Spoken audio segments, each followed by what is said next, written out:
আপনারা যাদেরকে খাদ্য আশা করি সবাই বোনটার কথা একটু শুনে যাওয়ার চেষ্টা করবেন। দেখছেন মানুষ প্রবাসীরা কতটুকু কষ্ট পাইলে মানুষে অনলাইনে এসে সোশ্যাল মিডিয়াতে এসে কান্না করে।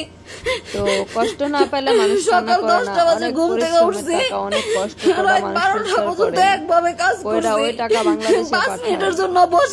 তারপরে মানুষ বলে কি জানেন, একটা প্রবাসী মেয়ে যখন প্রবাসে আসে তখন মানুষ বলে কি জানেন, বলে কি মাস শেষে স্যালারি পাঠাইলে বলে কি যে ওরা কি টাকা হালাল করে পাঠাইছে, ওদের টাকা তো হারাম।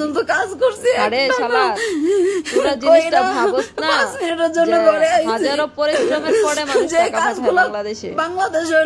হালাল করে পাঠাইছে না হারাম করে পাঠাইছে, এই কথাটা কিন্তু আজকে একটা ছেলে যদি 10টা বিল্ডিং দেয় বলে কি অমুকের ছেলে 10টা বিল্ডিং দিচ্ছে নিজের টাকায় রোজগার করে।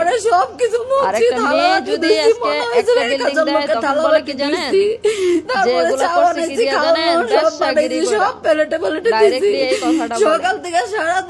খারাপ কাজে লিপ্ত হয়ে আহারে শালার পিতে, খারাপ কাজে কেউ লিপ্ত হয় না প্রবাসে আইসা। খারাপ কাজে লিপ্ত হয় কারা হয় মনে করেন, সুখে খাইতে ভূতে কিলা কিছু কিছু মানুষ আছে না, মানুষের কথা শুনে রুই থেকে বের হয়ে যায়, বের হয়ে যায় পরে খারাপ কাজে লিপ্ত হয়। এই মনে করেন আপনার ইন্ডিয়া পাকিস্তানি তাদের কাছে যায়, টাকা একটু বেশি পাইবো ওই লোভে যায়, হারে কি করে খারাপ কাজে লিপ্ত হয়। লিপ্ত হয় বলে কি বাংলাদেশে যায় এগুলো সৌদিদের কাজ।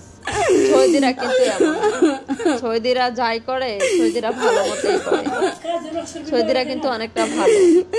কেন আমি নিজে আজকে 2 বছর প্রবাস যাব, আমি দেখতেছি সৌদিরা আজকে আমাদের বাংলাদেশে একটা মেয়ে যদি রাস্তার পাশে দাঁড়ানো থাকে হাজারো মানুষ এসে জিজ্ঞেস করবো কই যাইতাছো, এই চিৎকারে মারবো, এই চিৎকারে মারবো। আর যদি সৌদি আরবের মধ্যে ল্যাংড়া হয়ে রাস্তাতে দাঁড়ানো থাকে তাও কোনো আরবিরা জিজ্ঞেস করবে না যে তুই এখানে কেন দাঁড়াই আছিস, এভাবে ব্যাগ বাট্টা লইয়া কখনো জিজ্ঞেস করবে না। আমরাও করে ভাই বোনের মতো দেই।